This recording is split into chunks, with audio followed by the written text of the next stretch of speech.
അങ്ങനെ നമ്മുടെ കയ്യിൽ വിവോ Y200e 5G എന്ന് പറയുന്ന ഫോൺ നമ്മുടെ കയ്യിലുണ്ട്. കാണുമ്പോൾ തന്നെ നിങ്ങൾക്കറിയാം ഫോണുണ്ട്. അപ്പം ഫോണിന് നമുക്ക് ബിൽഡ് നോക്കാം. ബൈക്കിൽ അത്യാവശ്യം ലെതറിൻ്റെ ഒരു ഫിനിഷ് പോലെയാണ് നമുക്ക് കൊടുത്തേക്കുന്നത്. ഇത് തൊടുമ്പോൾ തന്നെ ലെതറിൻ്റെ ഒരു ഫീല് തോന്നുന്നുണ്ട്. അപ്പം അത്യാവശ്യം കുഴപ്പമില്ല. പിന്നെ ബാക്കിൽ ട്രിപ്പിൾ ക്യാമറ സെറ്റപ്പ് നമുക്ക് വരുന്നുണ്ട്. പിന്നെ ഗൈസ് ഫോക്കസ് ആവുന്നില്ല ഗൈസ്.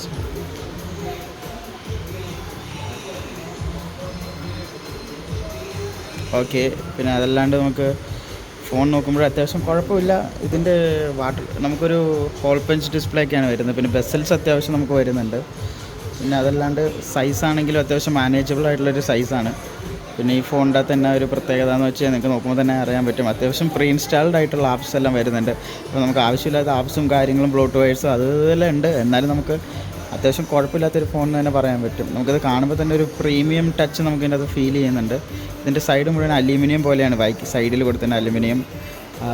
പിന്നെ ഇതിൻ്റെ അടിയിൽ നോക്കുകയാണെങ്കിൽ നമുക്ക് ഒരു സ്പീക്കർ വരുന്നുണ്ട്. ചാർജിങ് പോർട്ട് നമുക്കില്ല, താഴെ തന്നെ സിം ഇൻസേർട്ട് ചെയ്യാൻ പറ്റും. പിന്നെ അതല്ലാണ്ട് ഒരു ടൈപ്പ് സി പോർട്ട് നമുക്ക് വരുന്നുണ്ട്. പിന്നെ ഇതിൻ്റെ ക്യാമറ നമുക്ക് ചെക്ക് ചെയ്ത് നോക്കിക്കഴിഞ്ഞാൽ ഗൈസിൻ്റെ ക്യാമറ അത്യാവശ്യം കുഴപ്പമില്ലാത്തൊരു ക്യാമറയാണ് ഗൈസ്.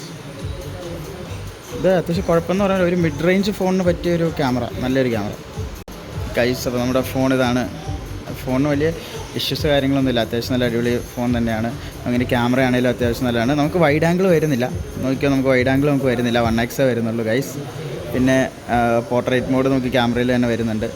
പിന്നെ അതല്ലാണ്ട് നമുക്ക് ഈ ഫോണിൻ്റെ അകത്ത് വേറെ പ്രത്യേകിച്ചൊന്നുമില്ല. അത്യാവശ്യം it gets the job done. നമുക്ക് സാധാരണ ഒരു കാര്യങ്ങളൊക്കെ ഉണ്ടെങ്കിൽ നമുക്ക് എന്തെങ്കിലുമൊക്കെ സാധാരണത്തെ നിങ്ങൾക്ക് മനസ്സിലായി. ഗെയിമിംഗ് ആണെങ്കിലും ഇതിൻ്റെ ഗെയിമെല്ലാം വർക്കാവും.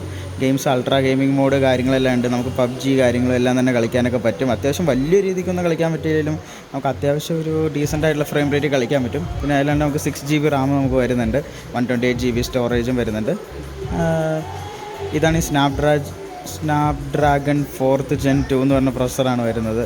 അത്യാവശ്യം കുഴപ്പമില്ല. പിന്നെ Android 14 നമുക്ക് വരുന്നുണ്ട്. പിന്നെ അപ്ഡേറ്റ് വരുമോ ഇല്ലെന്ന് നമുക്ക് കാത്തിരുന്ന് കാണാൻ പറ്റുന്ന കാര്യമാണ്. അതിനെക്കുറിച്ച് നമുക്ക് ആർക്കും പ്രോമിസ് കാര്യങ്ങളും ചെയ്യാൻ പറ്റത്തില്ല ഗൈസ്.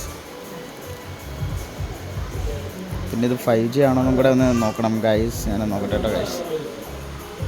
ഇതിൻ്റെ സ്റ്റൈൽ തന്നെ നിങ്ങൾ നോക്കിയോ ഗൈസ്, അടിപൊളിയല്ലേ കാണാൻ. അത്യാവശ്യം വലിയ കുഴപ്പമില്ലാത്ത സ്റ്റൈലിംഗ് എന്ന് പറയുമ്പോൾ ഒരു മിഡ് റേഞ്ച് ഫോൺ, അത്രേ പറയാൻ പറ്റത്തുള്ളൂ.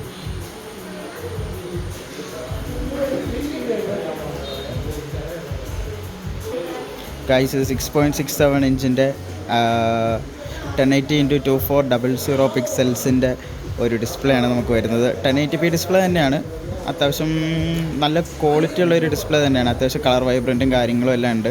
അതുകൊണ്ട് വലിയ ഇഷ്യൂസ് കാര്യങ്ങളൊന്നും ഇതിൻ്റെ ഡിസ്പ്ലേയിൽ നമുക്ക് പറയാൻ പറ്റത്തില്ല. കുറച്ച് ബെസൽസ് ഉണ്ട്, അത് മാത്രമാണ് ചെറിയൊരു ഇഷ്യൂ. എന്നാലും കുഴപ്പമില്ല ഗൈസ്. ഇതിൻ്റെ ക്യാമറ വരുന്നതെന്ന് വെച്ച് കഴിഞ്ഞാൽ നമുക്ക് 50 MB ക്യാമറയാണ് വരുന്നത്. നമുക്ക് 1080 വരെ റെക്കോർഡ് ചെയ്യാൻ പറ്റത്തുള്ളൂ. 4Kയും കാര്യങ്ങളൊന്നും ഇതിൻ്റെ അതില്ല. പക്ഷെ എന്നാലും 1080 വരെ നമുക്ക് റെക്കോർഡ് ചെയ്യാൻ പറ്റും. 1080 at 60 frames per second വരെ റെക്കോർഡ് ചെയ്യാൻ പറ്റും ഗൈസ്. ഇതിൻ്റെ ബാറ്ററിനെ കുറിച്ച് പറയുകയാണെങ്കിൽ 5000 mAh ബാറ്ററി ഉണ്ട്. പിന്നെ അത് മാത്രമല്ല നമുക്ക് 44 വാട്ടിൻ്റെ ഫാസ്റ്റ് ചാർജിങ് നമുക്ക് അവൈലബിൾ ആണ്. വയർലെസ് ചാർജിങ് ഇതിൻ്റെ നമുക്ക് അവൈലബിൾ അല്ല. അത് ഈ ഒരു ബഡ്ജറ്റിൽ നമുക്ക് വയർലെസ് ചാർജിങ് കിട്ടുക എന്ന് പറഞ്ഞാൽ ഭയങ്കര കഷ്ടപ്പാടാണ് ഗൈസ്. പക്ഷേ എന്നാലും 44 വാട്ട്സിൻ്റെ ഒരു ഫാസ്റ്റ് ചാർജിങ് ഉള്ളതുകൊണ്ട് നമുക്ക് വലിയ ഇഷ്യൂസ് ഒന്നും ഉണ്ടാകത്തില്ല ഗൈസ്.